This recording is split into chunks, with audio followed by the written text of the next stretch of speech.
Boa noite! É um prazer falar com vocês em mais um Rota Med, esse programa ao vivo, no qual a gente conversa sobre temas relacionados à saúde, não só medicina, saúde no geral. Mas hoje eu tenho o prazer de receber aqui alguém para tratarmos de um tema muito especial, muito importante, que é oncologia e cuidados paliativos. Então, ninguém melhor do que um especialista no tema. E eu peço as desculpas a vocês para ler o currículo, porque é bem extenso aqui, é uma pessoa altamente capacitada. Vamos lá. É a doutora Marcela Mascarenhas, com residência em clínica médica e oncologia pelo Instituto Mário Pena, pós-graduação em cuidados paliativos pelo Instituto Albert Einstein, onde também dá aula, então a gente tem aqui uma professora também, né? E também leciona na Unimed. Além disso, tem formação em capelania, nós vamos falar sobre isso, capelania em cuidados paliativos pela Casa do Cuidar.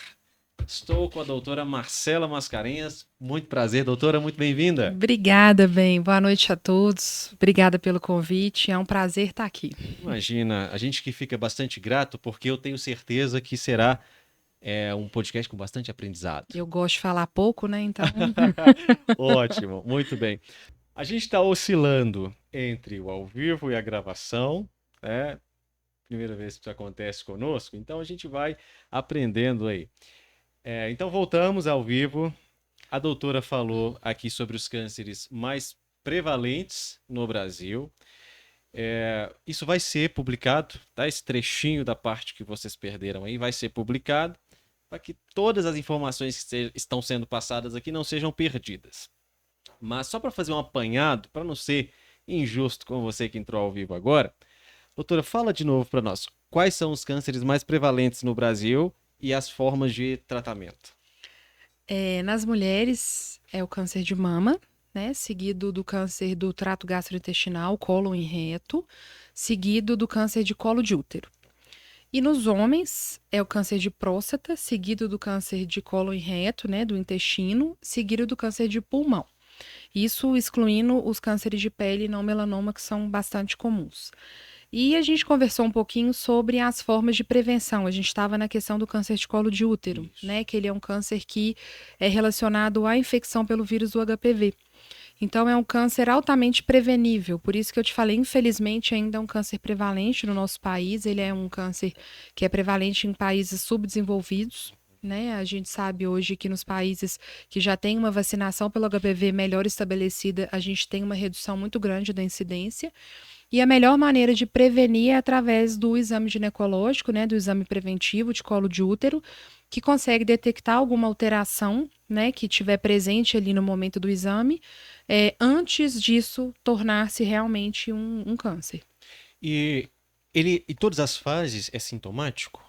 Não, esse que é a grande questão. Quando a mulher às vezes já desenvolve algum sintoma de dor, por exemplo, na relação sexual, que a gente chama o termo médico de espaurenia, ou então um sangramento uterino mais aumentado, ou então, enfim, um corrimento às vezes, né, diferente, isso pode ser inúmeras coisas não relacionadas ao câncer, mas pode ser também um indício de alguma alteração. Por isso a importância de uma avaliação médica. E as verrugas, né, relacionadas ao vírus do HPV, elas geralmente não têm sintoma. Então, por isso, a importância, né, do exame preventivo para justamente a gente detectar a doença no momento que ela ainda não se manifestou do ponto de vista clínico. E o câncer de mama? O câncer de mama, infelizmente, também é um câncer bastante prevalente. É, muito heterogêneo as pacientes com câncer de mama, porque algumas elas notam, né, na própria, às vezes, uma brincou que foi o cachorro que descobriu a doença, porque o cachorro pulou nela e aí começou a doer, ela colocou a mão e notou um nódulo, né? Então, o câncer de mama, muitas vezes ele é detectado através da própria paciente, né, palpando o seio e vendo alguma coisa alterada. Mas, assim, a recomendação formal é o rastreio através da mamografia e do ultrassom das mamas, mas principalmente a mamografia. A partir, né, o Ministério da Saúde ele recomenda a mamografia a partir dos 50 anos de idade. Já a Sociedade Brasileira de Mastologia recomenda a partir dos 40 para pacientes com risco habitual. E para aquelas pacientes com alto risco, a recomendação já cai para os 30 anos de idade. Alto risco seria o quê? Histórico de câncer na História de família? câncer na família, mas assim, tem alguns critérios, assim, depende da idade da pessoa, da família que teve o câncer. Então, por exemplo, minha mãe teve um câncer de mama aos 80 anos de idade. Isso não configura um alto risco. Então, depende da idade que a pessoa da família teve o diagnóstico, depende do grau de parentesco, né? Então, por isso a importância de buscar mesmo um auxílio com o ginecologista, dependendo do caso, até com um mastologista, para poder seguir as orientações adequadamente. Mas, assim, é muito importante essa questão de prevenção, né? E a gente sabe que, infelizmente, mesmo em casos aí que a mulher toma todas as medidas, faz os exames, a gente ainda, né, tem casos aí de doenças que aparecem rápido. Você havia dito sobre um acervo aí de mais de 100 tipos de cânceres, então dificilmente a gente vai conseguir falar especificamente sobre cada um deles. Talvez o segredo, a palavra-chave, então, seja prevenção, né? Um cuidado em saúde, procurar sempre o atendimento médico, porque aí você vai pegar a doença no princípio, talvez. Exatamente, sem desespero, né? Uhum. Porque também a gente tem que tomar muito cuidado com esse excesso de informação, porque às vezes qualquer coisa tem gente que já desespera, né? E eu acho que a gente tem que encontrar um equilíbrio entre se cuidar, né? Assim, buscar hábitos de vida saudáveis, aproveitar a vida, né? Porque eu acredito muito nessa questão espiritual, nessa questão emocional também, que, né, não adianta a gente viver em função da doença e viver com medo disso acontecer. Mas sim, né, no caso dos homens, buscar uma ajuda, né, a depender da idade do urologista, no caso das mulheres, do ginecologista, né, dos pacientes idosos, um acompanhamento com geriatra. Então, a prevenção, ela é muito importante. Mas, infelizmente, ela não isenta a pessoa, às vezes, de ter o diagnóstico num momento mais avançado da doença. Seja porque tem alguns tipos de cânceres que a gente não tem um rastreio, né? Então, por exemplo, o câncer de ovário, não existe uma recomendação formal de rastreio. Então, 70% dos casos são detectados com doença mais avançada. Tem pacientes muito jovens que não têm nenhum histórico na família, então começa com um desconforto abdominal, por exemplo, não vai pensar que é alguma coisa oncológica. Então, ainda assim, né, a gente sabe que tem muitas pessoas que, mesmo cuidando da própria saúde, mesmo sendo atentas, mesmo tendo hábitos de vida saudáveis, infelizmente, tem esse diagnóstico. E com o advento do Dr. Google, hoje é impressionante, né? Se você tem lá uma coriza, você digita coriza, o que pode ser? O Google vai terminar em câncer, né? Como é essa vivência clínica aí? Porque por haver essas inteligências artificiais que elas meio que cercam tudo e precisam expor todas as probabilidades ali, eu imagino, doutora, que o paciente te procure já querendo o máximo de exames possíveis, né? Então, eu quero fazer um exame, todos os possíveis, para detectar. Como é a vivência clínica do médico com o paciente nessa tranquilização mesmo de que não adianta, não é protocolo você fazer todos os exames? Como é essa? Eu brinco com meus pacientes que se a gente for ler no Google, ele mata todo mundo. Sim. Né? Então, é claro que o acesso à informação é muito importante, né? Eu acho que a gente empoderar o nosso paciente sobre isso é essencial, mas primeiro de tudo ele tem que buscar acesso em locais confiáveis, né? Mas assim, isso para mim é muito tranquilo, sabe, bem? Porque eu acho que a gente, tendo conhecimento técnico e sendo honesto com o paciente, passando para ele assim o que de fato vai fazer diferença para o tratamento dele, para o diagnóstico dele, é muito raro a pessoa não aceitar. Então, às vezes, a gente chega, o paciente fala, eu quero fazer um PET-CT, eu quero fazer isso, e você explica, né? Olha, não tem uma indicação formal, por isso, isso e isso, o PET é recomendado nesse cenário. No seu caso, não é um exame que vai agregar benefício nesse momento. Então, assim, eu acho que a gente explicando mesmo, assim, olho no olho e orientando e tirando as dúvidas, assim, isso para mim realmente não é um fator difícil, né? Mas eu acho que eu também lido, né? Geralmente os pacientes chegam ao oncologista já com o diagnóstico firmado, Ok. né? Não é um oncologista que faz o rastreio da doença. Uhum. É claro que se eu estou com uma paciente em controle de um câncer de mama, é claro que eu vou avaliar, né? Assim, se o exame preventivo dela está em dia, se a colonoscopia dela já está na hora de fazer, mas em geral os pacientes já chegam para a gente com o diagnóstico firmado. Você falou sobre ser honesto com o paciente, doutora. E linkando com o que falávamos no princípio acerca do tabu que por muito tempo foi falar sobre câncer, como deve ser a comunicação? Como o médico deve. Porque o médico deve ser realista, né? Mas como deve ser essa comunicação desse diagnóstico para o paciente? Eu falo bem que a comunicação de uma notícia difícil, tem muita gente que acha que é um evento, que a pessoa vai chegar lá, vai sentar na consulta e a gente vai chegar e vai alinhar tudo e vai definir tudo e vamos resolver. E, na verdade, a comunicação de uma notícia difícil, ela é uma construção. Primeiro de tudo, a gente tem que ter uma confiança, ou a pessoa tem que ter uma confiança naquele profissional, e a gente precisa conhecer aquela pessoa que está à nossa frente. Porque cada pessoa reage ao diagnóstico de uma maneira diferente.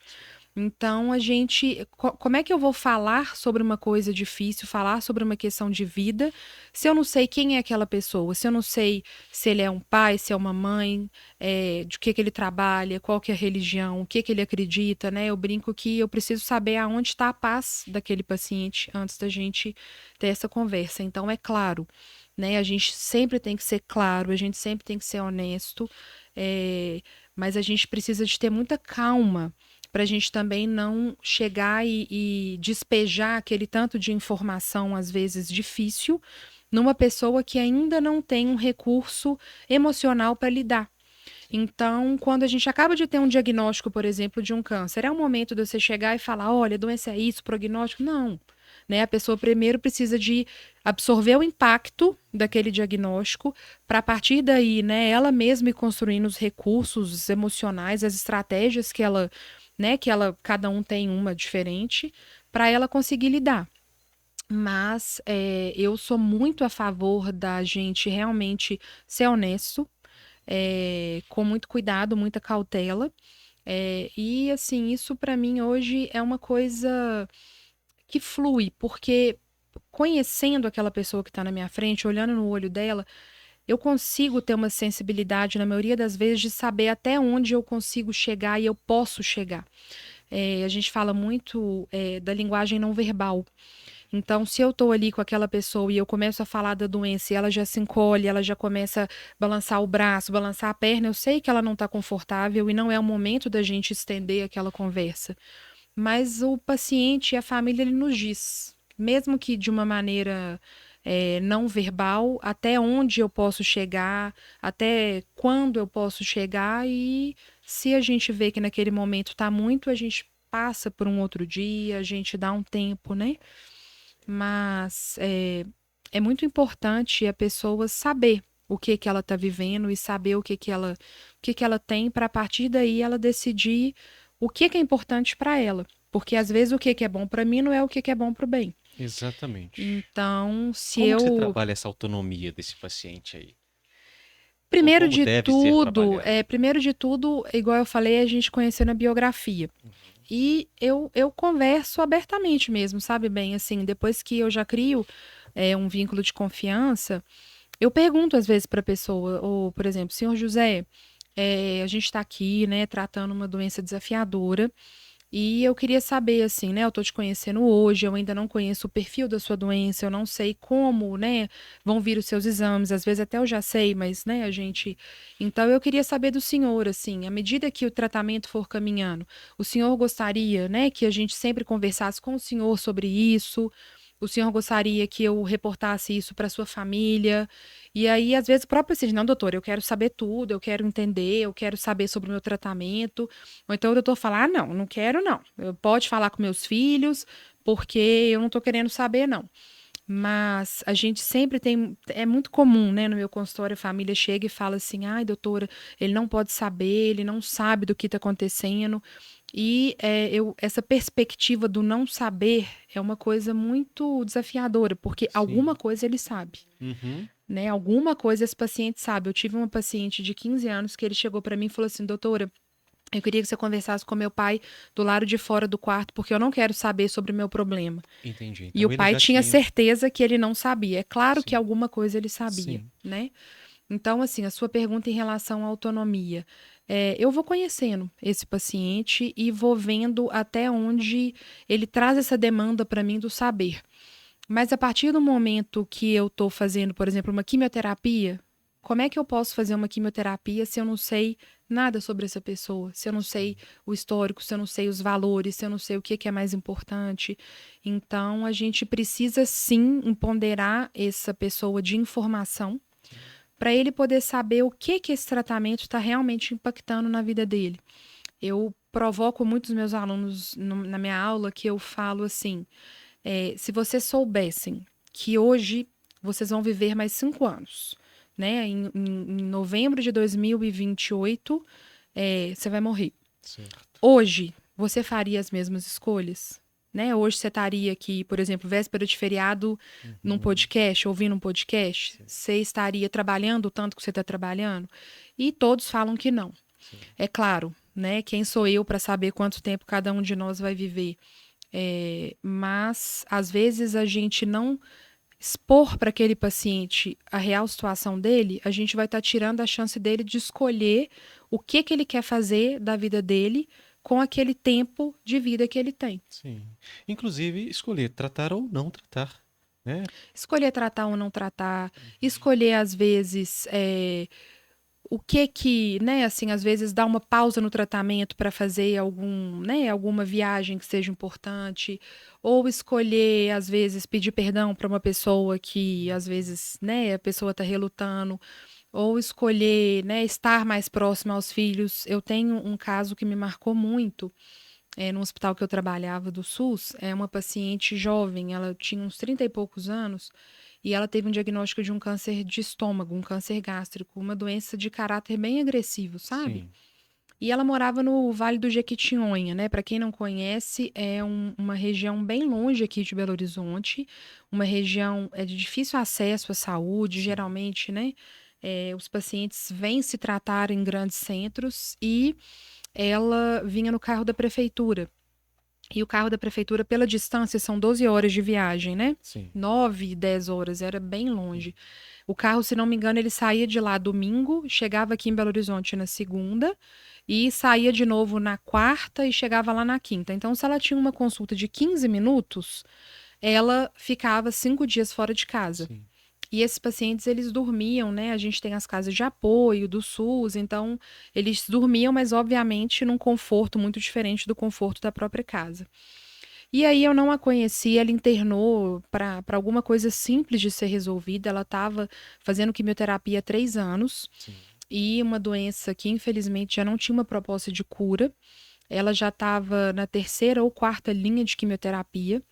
E ela chegou e, assim, a impressão que me deu, né, é que nunca ninguém havia sentado, olhado no olho dela e conversado com ela sobre a questão da doença. Então, eu falo muito sobre a questão da linguagem não verbal, da postura Sim. corporal. Às vezes a gente tá ali no leito do paciente, às vezes o médico chega em pé, com a prancheta, assim, o paciente vai lá, ele tá com pressa, eu não vou. E eu adoro sentar. Sim. Então, eu lembro que eu sentei, né, na poltrona do lado, coloquei assim, né, e falei, me conta, como é que você tá? E me mostrei ali fisicamente, né, emocionalmente disponível para estar Presente, com ela, né? Sim. presente, olhando o olho dela. E a gente começou a conversar, e eu perguntei o que ela gostava de fazer, e eu falei, eu sou também do interior, e, enfim, criando ali um vínculo. E até que chegou um momento que ela teve uma confiança que ela chegou para mim e falou assim, doutora Marcela, posso te fazer uma pergunta? Eu falei, pode. Aí ela falou assim, porque eu acho que as pessoas não estão sendo tão honestas comigo. E eu falei com ela, eu falei, eu vou ser honesta com você. Eu Sim. vi que ela tinha ali 3 anos de doença, então ela tinha ali recursos para lidar com o que eu fosse falar. Sim. E ela falou assim, o que essa quimioterapia está trazendo de ganho real para mim nesse Hum. momento? Porque eu sei que minha doença não tem cura, isso eu já entendi. Sim. Mas eu fico muito tempo fora de casa. E no caso dela, no cenário dela, ela tinha sido exposta a vários tipos de tratamento e linhas de tratamento, e a doença tinha piorado em vigência delas. Então, naquele momento, era uma quimioterapia com o objetivo de controle de sintomas. Não era uma quimioterapia Ok. que daria mais tempo de vida para ela. Uhum. E quando eu expus isso para ela, ela chegou e me falou, doutora, mas hoje o meu principal sintoma, meu principal sofrimento é estar longe da minha família, estar longe dos meus filhos no tempo que me resta. Então, eu tô vindo aqui a Belo Horizonte, eu fico aqui 48 horas fazendo a quimioterapia, porque era uma quimioterapia que ela ia para casa com infusor, ficava, né, ia para casa de apoio. E ela falou assim: então hoje, o tempo que eu tenho de vida, metade dele eu tô gastando longe da minha família. Então, para mim, isso não tá mais fazendo sentido. A gente vai falar um pouco mais daqui a pouco sobre cuidados paliativos, doutor. Eu acho que eu quero até ouvir a sua percepção, mas a medicina, ela ainda é talvez contaminada com o vício do ato heróico, né? Paternalismo. Paternalismo. O médico que às vezes ele quer fazer tudo para porque ele se sente impotente em dizer que fez tudo que poderia ser feito, mas o resultado, cura ali daquela doença não vai chegar, né? Como que você vê isso na medicina? Esse paternalismo, como você está dizendo, essa busca por um heroísmo que acaba causando uma iatrogenia, um sofrimento no paciente. É, eu acho que a primeira coisa que a gente precisa pensar é ressignificar o que que é tudo, Sim. né? As pessoas às vezes encaram tudo como todos os tratamentos de quimioterapia, radioterapia e tudo que, né, assim, tudo que tiver ao alcance, se tem uma vaga de CTI, vamos levar para o CTI, se tem que, vamos, né, e vai nessa busca desenfreada, mas a troco de quê? Então, nessa paciente ali, estavam sendo feito tudo para ela, Uhum. mas o tudo para ela era estar próxima à família, Sim. né? Então, a primeira coisa, a gente precisa entender o que é o tudo para essa pessoa e o que o tudo vai representar na vida dela. Sim. E, né, igual eu falei, a gente conhecer aquela pessoa que está do nosso lado, a gente conhecer a biografia para a gente fazer o que é melhor para ela. Então, eu como médica, como oncologista, como paliativista, eu estou ali em prol do meu paciente. Né? Então, eu preciso saber o que é sagrado para ele, o que é importante para ele. Eu não estou lutando contra a morte, porque se eu for lutar contra a morte, eu vou ser uma eterna frustrada, porque Já todo é uma mundo luta que aqui, já não é uma nasce perdendo. novidade, né, Aham. que todo mundo um dia Sim, vai morrer. sim.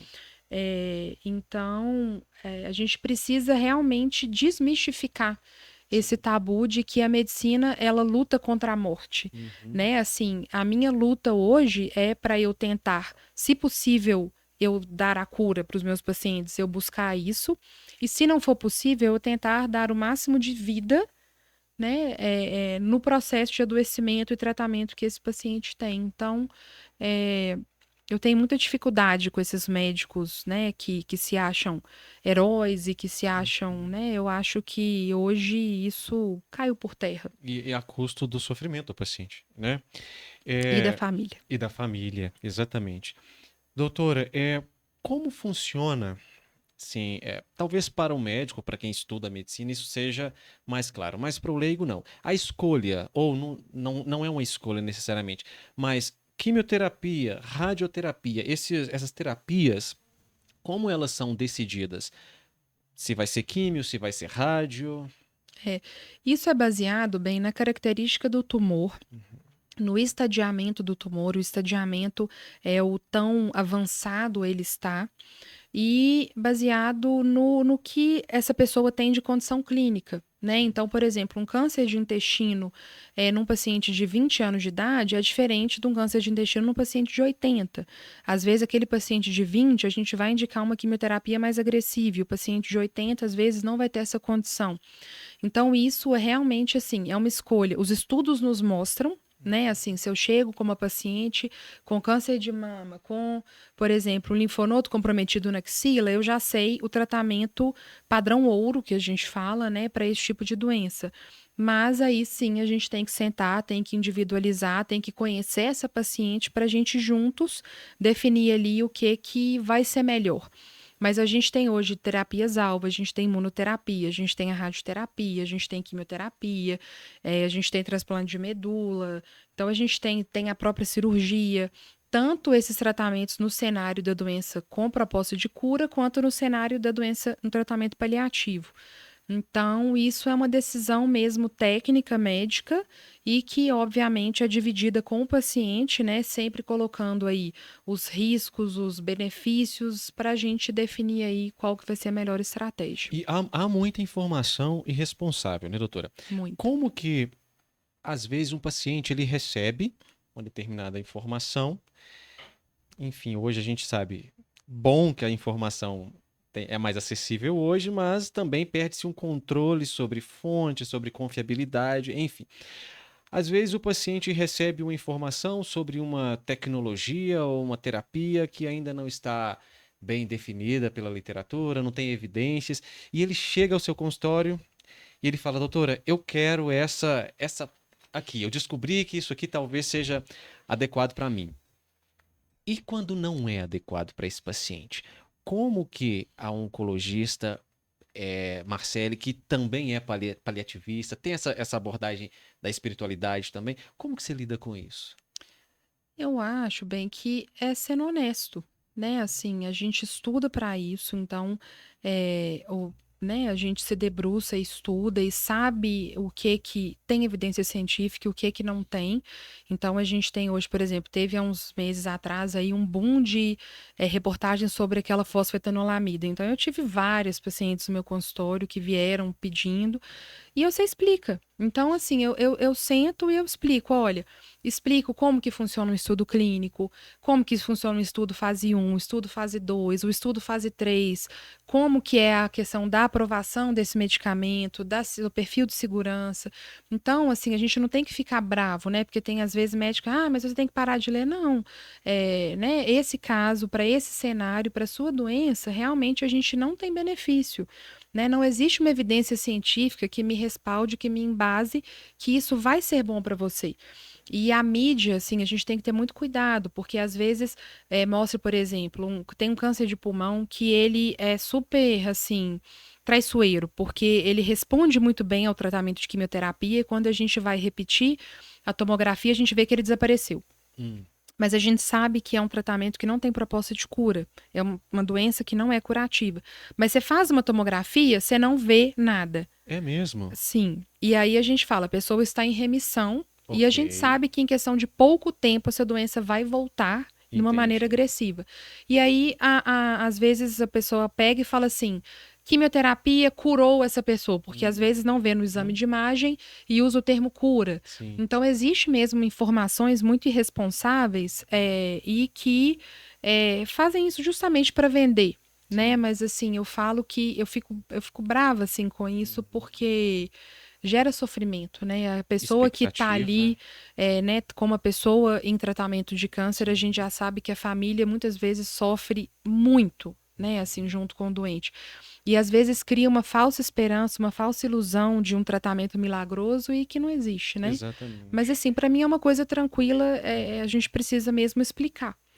Por que alguns cânceres, eles têm uma evolução mais rápida, outras uma evolução mais lenta? Por que isso acontece? É pela característica mesmo da própria doença, né? A gente tem cânceres que se dividem muito rapidamente, a gente tem cânceres que são indolentes, que a gente fala, né? Eu tenho pacientes que às vezes têm um câncer de próstata que eu brinco com eles, eu falo assim: você vai morrer com esse câncer e não do câncer, Sim. porque às vezes é uma doença que ele vai viver o resto da vida dele, conviver com a doença e às vezes não vai dar problema nenhum.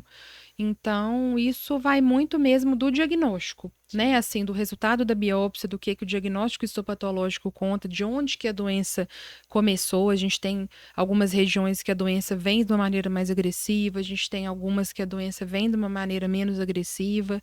Então, isso realmente eu brinco que a gente pega o câncer e coloca no mesmo pacote, mas assim, é muito individual. Por isso a importância, né, de a gente sempre conversar com o médico especialista, com o médico oncologista, para entender, porque o câncer de mama que você tem é totalmente diferente do câncer de mama da sua vizinha. Então, você perguntar, olha, minha vizinha teve um câncer de mama e tá tomando um comprimidinho, eu não tô, por quê? E aí você explica, olha, é por isso, né? A doença dela provavelmente é dessa maneira, a sua é dessa maneira. Então, Tratamento né, individualizado. nada como acesso à informação e ter liberdade de perguntar. Sim. Doutora, a gente escuta também, eu já escutei várias vezes a pessoa falando assim: Mesmo se eu tiver câncer, eu não quero saber, porque eu conheci uma pessoa que estava bem. Descobriu o câncer, ela se foi muito brevemente. É, isso de fato acontece, o sistema, o psicológico da pessoa interfere nessa progressão do câncer, ou é porque a pessoa não sabia e soube justamente porque estava em uma fase mais terminal? Eu acredito muito na questão emocional relacionada à doença, mas assim, emocional no sentido de quando a pessoa ela tá bem espiritualmente, emocionalmente, eu acredito que existe uma tolerância melhor ao tratamento, né? Eu vejo isso muito na minha prática, aquelas pacientes que às vezes vêm com uma carga familiar mais difícil, uma questão emocional mais difícil, geralmente os tratamentos oncológicos tornam-se mais desafiadores, né? Mas eu não acredito muito nisso quando a pessoa soube, logo ela, né? Eu acredito que isso iria acontecer independente do diagnóstico ou não. Mas é claro, né? Dependendo às vezes da condição clínica dessa pessoa, às vezes, né? Eu não sei qual profissional que a viu, às vezes opta por um tratamento mais agressivo do que o corpo dá conta. Então, às vezes pode acontecer da pessoa às vezes piorar mais rápido por conta de tratamentos desproporcionais. Mas eu acredito muito que diante de um diagnóstico de uma doença tão desafiadora, a gente tem que oferecer, né, uma escuta, um suporte emocional muito grande, porque é muito sofrido, né, Sim. saber da doença. Mas a gente escuta isso muito, mas não é É. uma coisa muito que eu vejo na minha prática, não, sabe? Quando é que o médico declara que aquele paciente está terminal? Eu não gosto muito dessa palavra Ok. terminal, né? Assim, Uhum. porque terminal, o que que é uma pessoa terminal? É uma pessoa que vai morrer? Então, se é terminal, eu também, Sim. né? Então, Uhum. assim, eu sempre devolvo essa pergunta, sabe? Quando a pessoa fala, doutora, mas ele tá terminal? Eu falo, mas o que que é terminal pra Certo. você? Porque às vezes terminal não tem cura. Ou então, às Uhum. vezes, terminal ele tá nos últimos dias ou horas de vida. Então, eu não uso esse termo, sabe? Assim, Sim, na minha prática clínica. Eu devolvo a pergunta e eu explico, sim. né? Eu falo assim, olha, a gente está diante de uma doença que, né, não tem uma perspectiva de cura, né? Para a medicina, né? Uhum. Porque também eu não tenho o direito de tirar a fé e a esperança daquela pessoa. E realmente a gente vê coisas, né? Assim, pessoas que nos surpreendem de alguma maneira, né? Então, eu sempre devolvo a pergunta e explico, mas assim, um médico chegar e taxar, olha, você é um doente que agora está terminal, eu vejo isso acontecendo, mas eu não concordo, Certo. sabe? Porque é muito, muito individual, né? Sim. A doença, o comportamento, né, a forma que essa doença vai evoluir. A gente precisa conhecer aquele paciente. Então, quando. Eu vou mudar um pouco a pergunta, e muito bom você ter falado isso, porque a gente muda o vocabulário, até, né, doutor? Isso é excelente. É, quando que você, então, indica para esse paciente cuidados paliativos? Melhorei? Melhorou bem? Bem, qualquer paciente que tem uma doença ameaçadora à vida, ele já tem indicação de ser acompanhado por uma equipe de cuidados paliativos. É claro que a maioria dos casos são pacientes que não têm cura. Mas sim, às vezes eu tenho pacientes com câncer de mama com uma perspectiva curativa, mas que a doença trouxe um sofrimento físico, um sofrimento emocional, um sofrimento espiritual ou um sofrimento familiar tão grande que essa pessoa tem indicação de ser acompanhada por uma equipe. Então, qualquer doença grave que ameace a continuidade da vida, a gente já tem o benefício de ser acompanhado pela equipe. Então, até mesmo falando da parte não oncológica, aqueles casos de pacientes, por exemplo, com Covid, na época, né, que ficavam ali internados no CTI por muito tempo, eram traqueostomizados, fazendo hemodiálise, num contexto ali de pior e fragilidade, né, até que ponto ali que, né, se justificava todo aquele arsenal terapêutico, né, às vezes num contexto de já irreversibilidade. Sim. Então, tem essa ideia errônea de que cuidado paliativo é quando não tem mais nada para fazer, ou então quando não tem cura, ou então quando está morrendo, né? E hoje a gente tem, eu estava conversando isso hoje com uma paciente, os estudos nos mostram que os pacientes oncológicos em acompanhamento com a equipe de cuidados paliativos de maneira precoce, eles vivem mais. Por quê?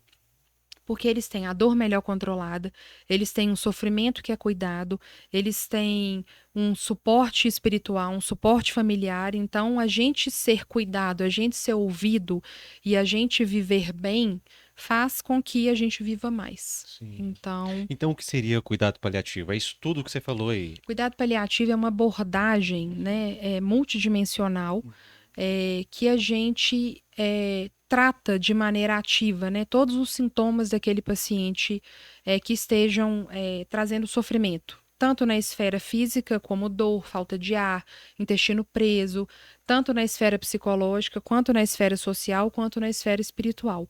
Então, o cuidado paliativo realmente é essa abordagem, e a gente conta com uma equipe multiprofissional, né? No meu caso, onde eu trabalho, eu tenho uma equipe maravilhosa, conta com médico, enfermeiro, fisioterapeuta, psicólogo, assistente social, nutricionista. Ficou medo de eu esquecer, porque a equipe, né, é uma equipe muito grande. Sim. Então, assim, para um olhar mesmo para aquele paciente em todas as esferas. Inclusive, que você falou, controle de dor. Controle de dor. Aí, juntando com o tema passado, oncologia. Como é esse controle da dor oncológica? Primeiro que as pessoas falam que tentam associar o câncer à dor, né? E tem esse tabu de quem tem câncer tem dor e não tem jeito, né? Uhum. Eu falo que a dor oncológica ela é extremamente desafiadora de tratar. Porque existe uma questão física, sim, né? Dependendo da região do câncer, a dor ela vem de uma maneira muito forte. Metástase óssea, às vezes, né? O lugar da doença desse paciente é um lugar ali que gera muita dor. Mas existe um componente emocional que pesa muito. Porque a dor, ela tá, né? A partir do momento que vem a dor, ela faz aquele paciente lembrar da doença. Então, a dor remete ele ao câncer, remete ele ao medo, remete ele à própria finitude. Então, a dor vem acompanhada de um sofrimento muito grande. Eu usei essa analogia hoje na minha consulta. Se a gente pegar duas pacientes, a gente não tem como mensurar essa dor, mas se a gente tivesse, né, se a gente fosse possível saber que a dor das duas pacientes é exatamente igual, a dor física, mas uma delas tem um câncer de colo de útero e a outra está com uma cólica menstrual. A dor física pode ser a mesma, mas será que a maneira que elas vão interpretar essa dor é igual? A paciente com cólica menstrual, ela vai pensar, nossa, eu não vou conseguir trabalhar amanhã. E a paciente com o diagnóstico de câncer de colo de útero, ela pensa, será que eu vou ver meu filho crescer? Então, a maneira que essa dor é interpretada já por si só já é muito diferente. Então, a abordagem da dor oncológica é uma abordagem que passa pela questão do suporte físico, claro, né? A gente usa medicamentos, a gente não tem tempo para errar muitas vezes, então a gente precisa realmente ouvir esse paciente, escutar a dor dele, e tratá-la de uma maneira muito proativa. Mas a gente também precisa enxergar como que a dor interfere no dia a dia desse paciente, né? Porque às vezes a gente vai ver que a dor exacerba no momento ali que ele está indo fazer um tratamento. Então a gente sabe que tem um componente também emocional que a gente precisa intervir. Mas uma coisa que eu falo, assim, a gente sempre tem como tratar a dor. Então, isso de paciente que tem câncer tem dor, eu fico revoltada, sabe? Eu acho que pode ser que a gente precise lançar a mão aí de tratamentos intervencionistas, pode ser que realmente sejam dores mais desafiadoras, mas eu não me conformo aí de quem fala, tem dor e não tem jeito. Sempre a gente tem como cuidar. E você trouxe a estatística, né, doutora? O paciente em cuidados paliativos, ele vive mais, né? Porque eu até conversei com a doutora Marcele Zoni, que veio aqui, geriatra, e a gente falava sobre isso.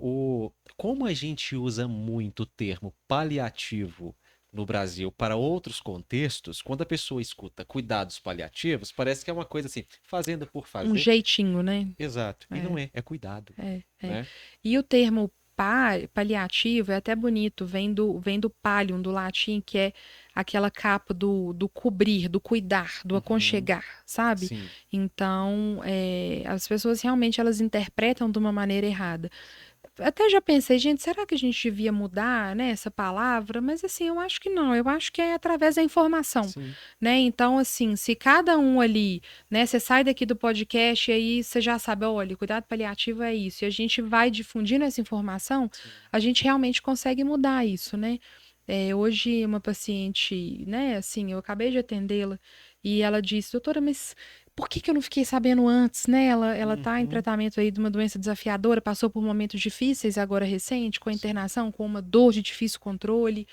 E aí ela falou, nossa, mas eu não vou chorar o leite derramado, mas teria sido tão mais fácil, né, se vocês estivessem comigo desde o início, Sim. porque eu tive vários sintomas aí, vários sofrimentos que vendo hoje, conhecendo o trabalho de vocês teriam me ajudado. Sim. Né? Então, e é de cortar o coração a gente ouvir isso, mas ao mesmo tempo também a gente pensa que bom que, né, também ela teve acesso e ela descobriu a tempo, né, Sim, da gente conseguir ajudá-la, né? exatamente. Porque tem muita gente que às vezes, Nem né, nem descobre, né? descobre. Você falou muito sobre espiritualidade e dentre algumas funções que você exerce, uma delas é ser capelã, Sou né? capelã. O que é isso, capelania em cuidados paliativos? O capelão, né, tem muita gente que associa, né, nossa, mas capelão deve ser uma espécie de padre, né? E na verdade, a capelania é assistência espiritual aos pacientes. No meu caso, né, a formação foi dos pacientes em cuidados paliativos. Então, é assistência espiritual desses pacientes que estão diante dessas doenças ameaçadoras à continuidade da vida. A gente sabe que religiosidade é diferente de espiritualidade. Então, é claro, o Brasil é um país predominantemente católico, né? A gente sabe que a gente tem muitas pessoas que são religiosas, mas a gente tem uma diversidade de religiões, né? E que a gente precisa entrar nisso também na nossa prática clínica, porque tem estudos mostrando, não estudos brasileiros, mas mostrando que 98%, esse no caso é brasileiro, dos brasileiros se auto-intitulam católicos. Como que a gente não traz isso para a nossa realidade, né? Então, quando a pessoa está com o diagnóstico de um câncer, o sofrimento espiritual ele se exacerba muito, né? Algumas pessoas elas passam a questionar por que eu estou passando por isso, passam a questionar Deus, passam a ter um sofrimento muito grande e a gente precisa ter o conhecimento para a gente conseguir também abordar essa paciente em sofrimento espiritual. E essa abordagem espiritual, você percebe um resultado mais positivo na evolução desse paciente? Muito positivo, muito positivo. Eu brinco que os meus pacientes mais espiritualizados, eles não são religiosos, Uhum. né? Mas eles têm uma fé muito grande, eles têm ali uma crença muito grande em alguma força maior, e cada um ele demonstra a espiritualidade da maneira dele. Tem gente que é através da natureza, tem gente que é através da arte, né? Tem gente que é através da religião. Mas eu acredito muito nessa potência, nessa força da espiritualidade, e eu não tenho dúvida nenhuma de que a pessoa descobrindo um propósito, ela vai ter mais recursos para conseguir lidar com aquilo, né? Eu mesmo passei por isso, assim, recentemente a minha mãe estava internada, a gente estava no pronto-socorro, e de madrugada, e assim, um frio, e o pronto-socorro lotado, e ela sentadinha, deitadinha na maca, a gente esperando a vaga para internação. E aí eu tava, isso era 3 da manhã, eu tava exausta, e como filho pequeno, enfim. E aí eu cheguei para ela, olhei no fundo do olho dela e falei assim, ô mãe, por que que você tá passando por isso? Mas que raiva, nossa, mas por que você? Aí ela olhou para mim e falou assim, minha filha, mas por que não eu? E aí foi aquele tapa na cara, né? Que eu falei assim, é isso, né? Então, por que não eu? Então, a gente conseguir, né? Assim, aí foi curioso porque logo a gente internou e aí a gente subindo para a ala de internação, eu vi um bebezinho de 1 ano e meio carregando aquela suporte de soro da Sim, quimioterapia dele, sabe? sim. Uhum. E a mãe atrás, assim, com aquela cara de desespero, e eu olhei e falei, gente, é isso, né? Todo Sim, mundo tem as, as, as batalhas, né? Alguns têm umas batalhas mais exatamente. desafiadoras do que o outro, mas ali eu me vi assim, foi curioso, porque aquela fala dela caiu pra mim realmente como, gente, eu vou parar de Sim, questionar, né? sim. Não é meu papel questionar por Uhum. quê. O meu papel é a gente enfrentar e ver o que que a gente pode fazer para que tudo flua da melhor maneira possível. E aceitar também que você tem direito também nesse processo de sentir raiva, Sim, né? sim. E tá tudo E tá bem, tudo bem. né? Eu falo que a gente tem que ter direito de falar o que a gente está pensando, a Uhum. gente tem que ter direito de né, então eu brinco com meu marido que às vezes para ele é difícil porque eu chego às vezes e despejo aquele tanto de coisa difícil, né, assim, principalmente quando a minha mãe teve o diagnóstico, né, e a recidiva, mas tá tudo bem. Eu acho que a gente precisa ser ouvido, ser acolhido e buscar suporte, né? No meu caso, né, assim, eu busquei um suporte de terapia, eu busquei apoio do ponto de vista espiritual, então eu busquei apoio na minha família, busquei apoio nos meus amigos e hoje, assim, eu lido com isso de uma maneira muito mais tranquila porque eu busquei ajuda. Então, assim, é possível, Sim. né? É difícil, mas é possível sim a gente tentar levar isso com um pouco menos de, um pouco mais leveza, talvez a palavra seja leveza. Você me deu liberdade de abordar esse tema, doutora, então eu faço com muito respeito. Você, médico oncologista, paliativista, foi atravessada na sua família por um diagnóstico de câncer, né? É. Como você lidou com isso? Como tem lidado?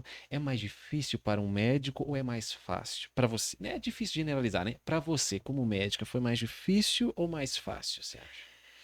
Assim, é difícil a gente falar, porque eu até brinco com a minha mãe, que eu falo, mãe, eu sempre gostei de oncologia, e eu fiz oncologia porque eu nunca tive nenhum caso de câncer na família. Então eu brincava, falava assim, eu nunca vou ter que lidar com isso na família. E eu, você me arruma um câncer? Pelo amor de Deus, né? Sim. Então lá em casa a gente é muito brincalhão, a gente tenta levar as Uhum. coisas com muita leveza, mas para mim foi muito difícil, porque realmente é uma coisa que não estava nos meus planos, né? E eu tenho um vínculo muito forte com a minha mãe. E eu sempre tive muito medo, assim, de perder. Minha mãe tem vários problemas de saúde, problema cardíaco e tal. Então, o meu marido até brinca que eu matava minha mãe todo ano, que eu ficava, nossa, agora será que ela vai ter?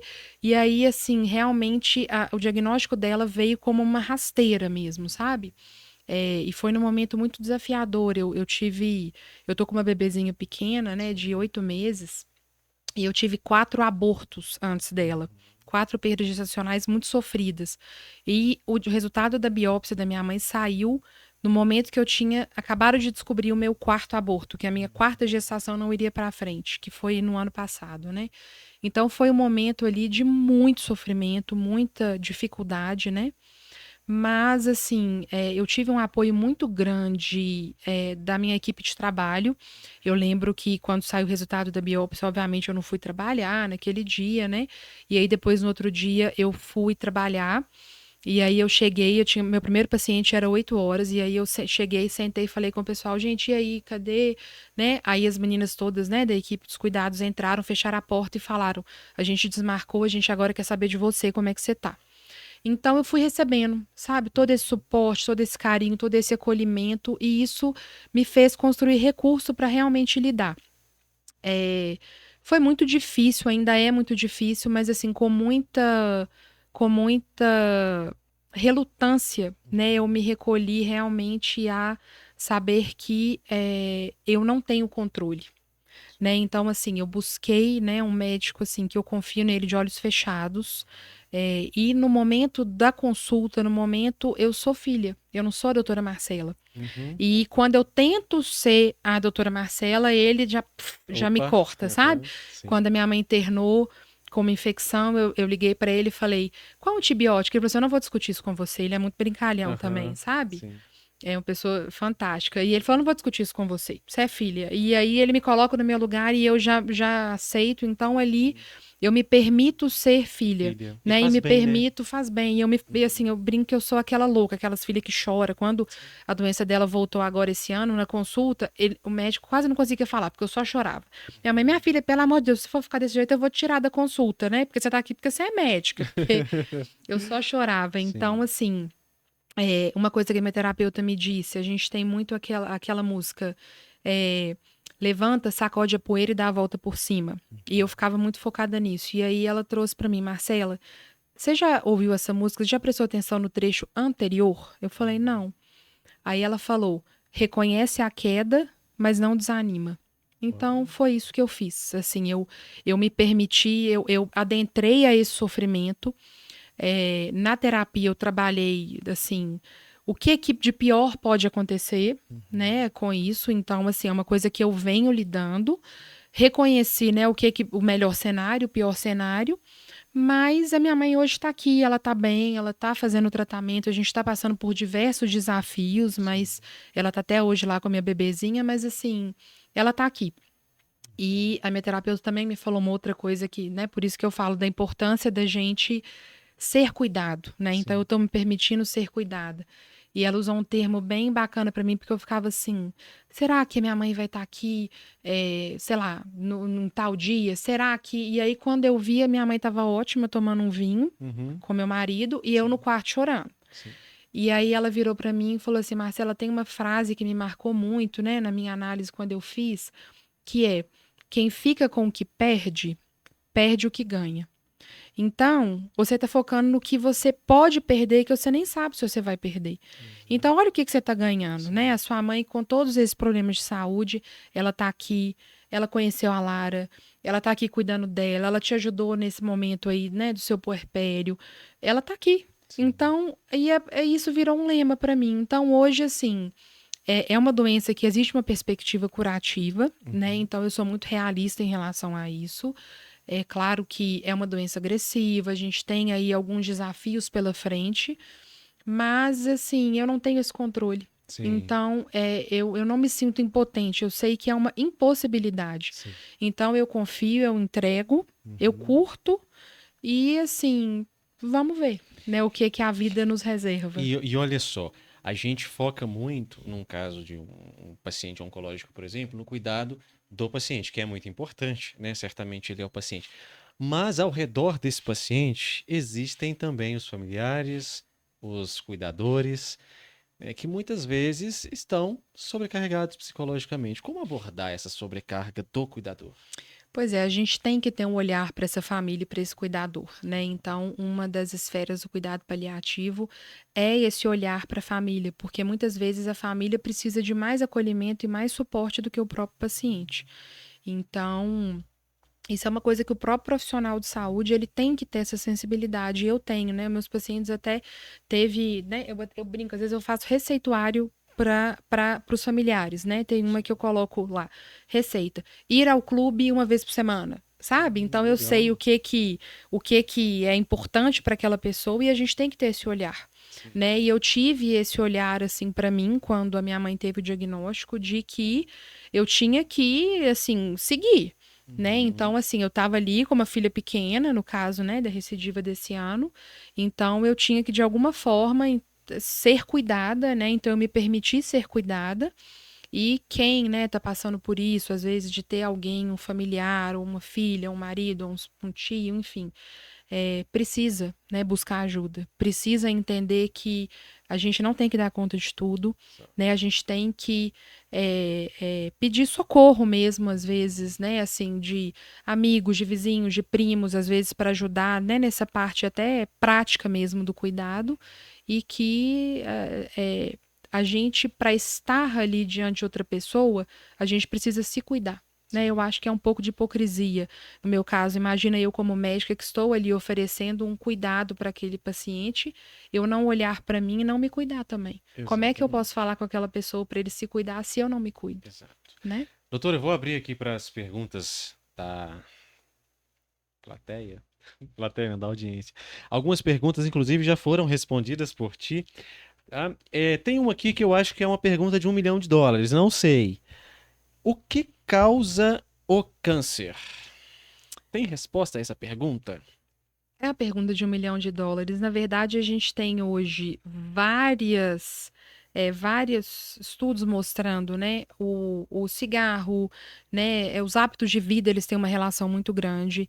Cigarro, bebida alcoólica, o uso né, o abuso de alimentos condimentados, alimentos industrializados. A gente tem alguns vírus que têm relação, né, como o vírus do HPV, igual eu citei, do câncer de colo de útero, ele tem relação com o vírus também de orofaringe. Então, a gente tem, assim, hábitos de vida, eles têm uma relação, obesidade, a gente sabe hoje que tem uma incidência maior, mas a gente tem pessoas aí que são extremamente saudáveis, nunca beberam, nunca fumaram, não tem nenhuma história na família e aparecem com a doença. Então, eu falo assim, que a gente tem que se cuidar, né? Assim, buscar uma alimentação saudável, buscar a prática de atividade física, né? Não abusar do consumo de bebida alcoólica, não fumar em hipótese alguma, mas ainda assim não é uma garantia de que a gente não vai desenvolver essa doença. Então, Existe alguns sinais de alerta que, em caso de aparecimento, o paciente pode pensar que possa ser um câncer, algo assim? depende do sítio do câncer, né? Mas assim, por exemplo, uma perda de peso não intencional, né? É um sinal aí que é importante. A pessoa às vezes tá perdendo peso, uma perda de apetite, né? Assim, que a pessoa não, né, olha para a comida e não tá com vontade de comer, uma dor aguda que, né, assim, não tá melhorando, uma falta de ar ou uma tosse ali persistente associada, né, a essa perda de peso, um sangramento nas fezes, né? Pode ser alguma questão, né, de uma doença hemorroidária, mas assim é importante investigar.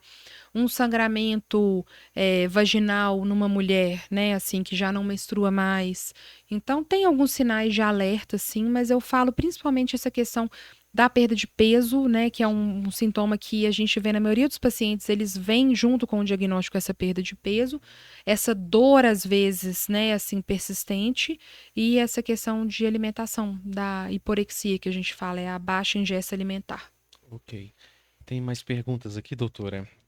Tá gostando? Demais. É? Ah, que bom. Um prazer. Prazer Eu gosto muito de nosso. falar, gente. Então, se deixar, eu fico até meia-noite. Tem que tomar E cuidado comigo. você é altamente didática, professora, né? Olha, deixa eu ver quem perguntou sobre. Foi o Auri, tá? Que perguntou o que causa câncer.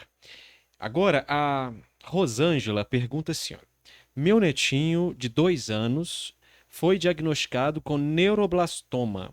Poderia falar a respeito desse câncer? O neuroblastoma é um tumor igual ela trouxe, é um tumor de crianças, né? Ele é basicamente na primeira infância, né? Nos primeiros anos de vida.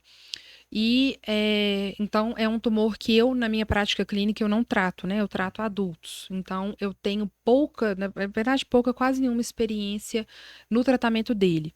Mas é um tipo de câncer que geralmente o tratamento dele envolve geralmente quimioterapia, radioterapia, geralmente é um tratamento multimodal, né? Que não é só um tipo de tratamento. E depende muito do estadiamento da doença para a gente poder avaliar, né, como que vai ser esse tratamento.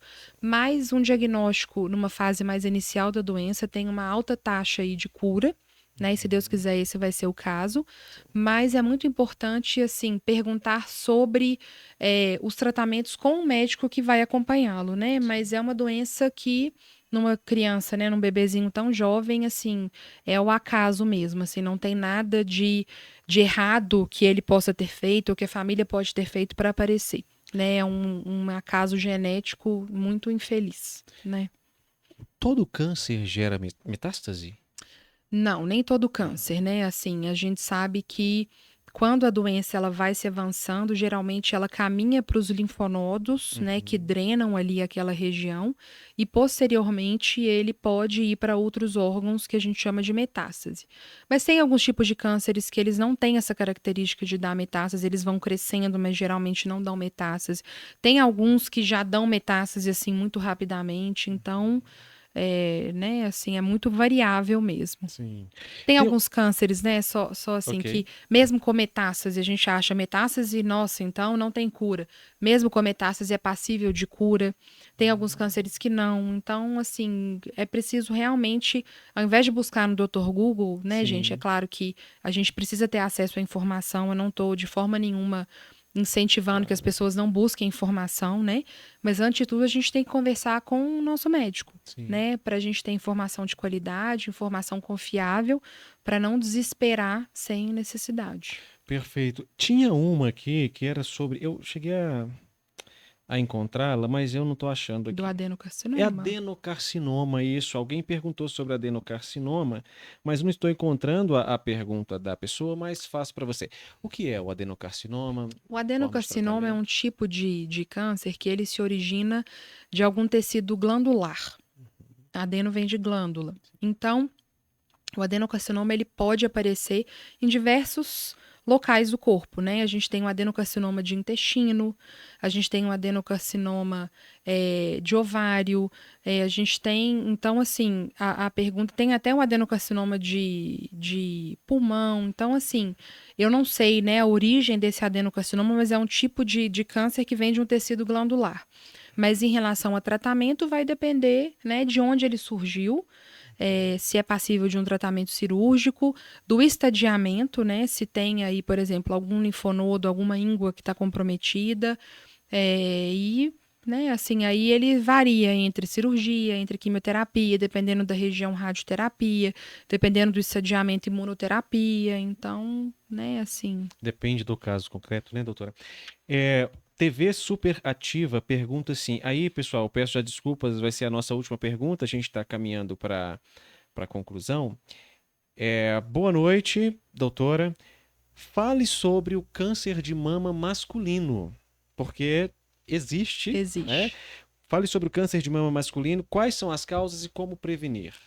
As causas são muito semelhantes mesmo, assim, ao câncer de mama feminino, no sentido de, no caso do câncer de mama feminino, tem a questão da exposição, né, aos hormônios estrógeno, progesterona, que a própria mulher fabrica.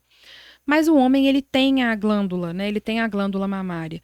Então, assim, os fatores de risco são semelhantes, obesidade, questão de atividade física, mas assim, eu tenho poucos casos de câncer de mama em homem e assim, a gente não encontrou uma causa genética, Sim. né? Assim, é uma coisa que realmente vem ao acaso.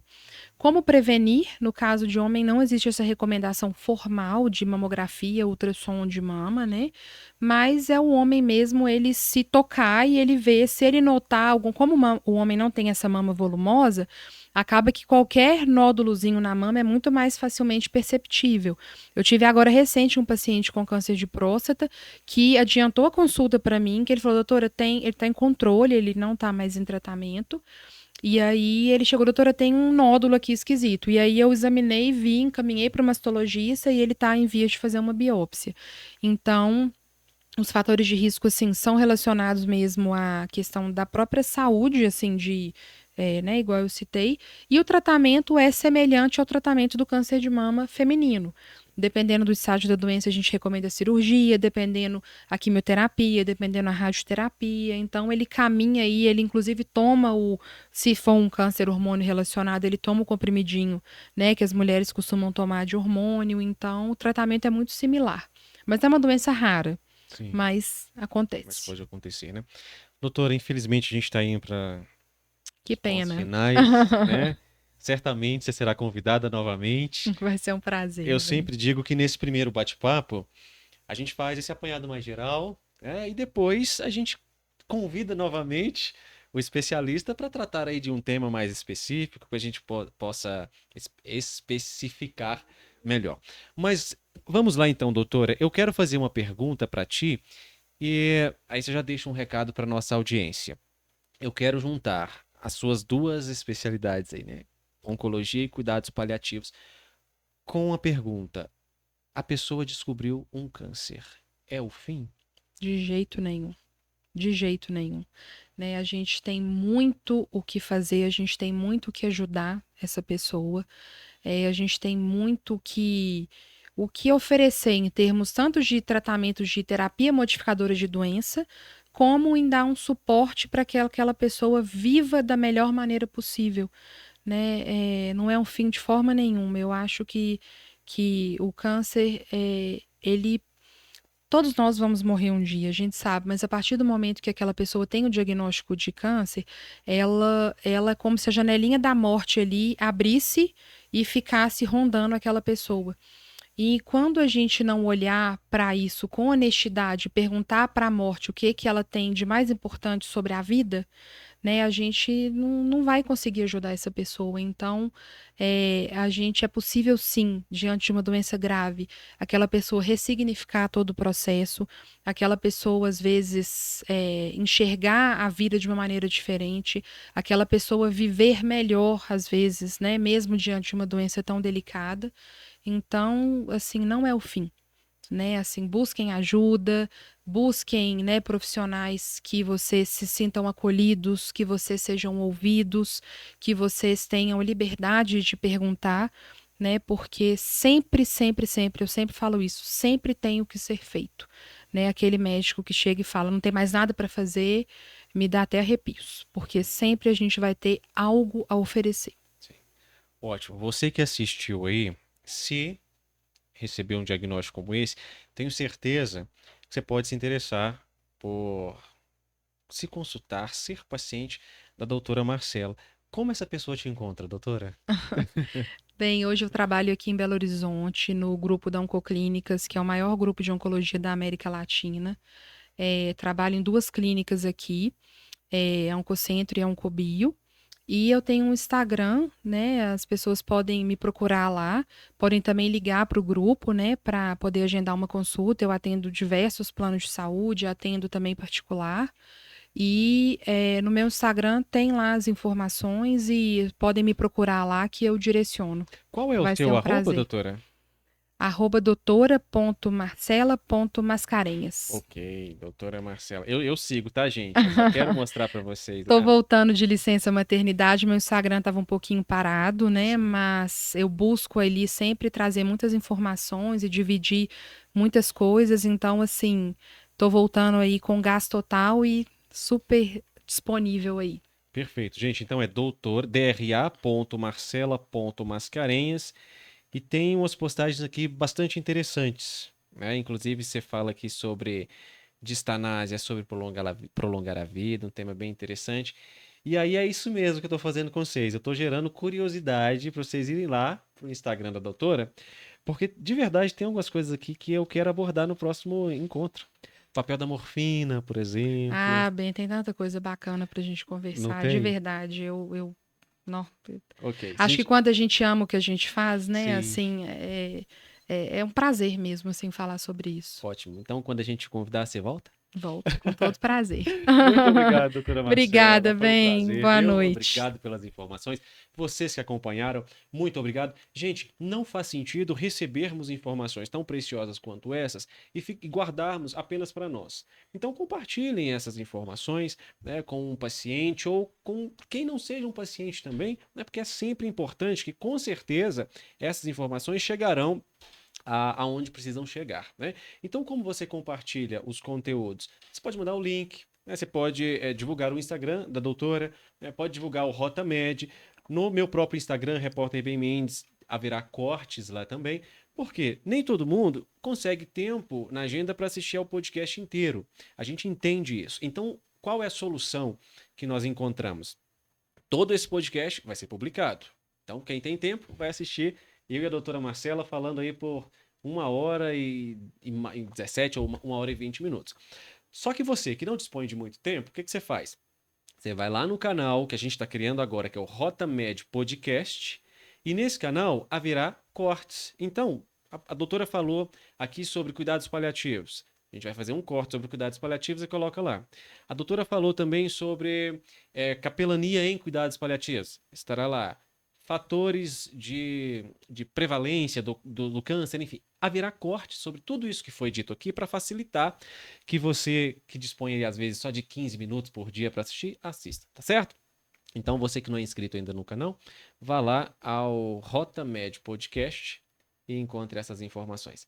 Muito obrigado a todos que acompanharam. Mais uma vez, peço desculpas à doutora também, pelos aqueles problemas técnicos de princípio, mas programa ao vivo, infelizmente, isso acontece. Tentaremos que não aconteça novamente. Muito obrigado a todos, muito obrigado à produção, que aqui acompanham e fazem com muita competência. Muito obrigado, Binho, que está aí por trás das câmeras. A toda a nossa audiência, agradeço. Agradeço ao meu pai e minha mãe, que certamente está assistindo, doutora. Tem amigos seus assistindo também, né? Porque Ah, eu, deve ter. eu vi que você Alguns divulgou lá. pacientes devem ter. Pacientes. Vocês são privilegiados por ter uma doutora tão especial como a doutora Marcela e você certamente privilegiada por tê-los como Sem dúvida, são o pacientes meu também. maior aprendizado. Perfeito, gente. Então, até a próxima quarta. Quarta que vem, a gente conversa com a doutora Camila Izoni, que é intensivista, chefe de CTI. Então, também haverá muitas informações a serem partilhadas. Muito obrigado, boa noite.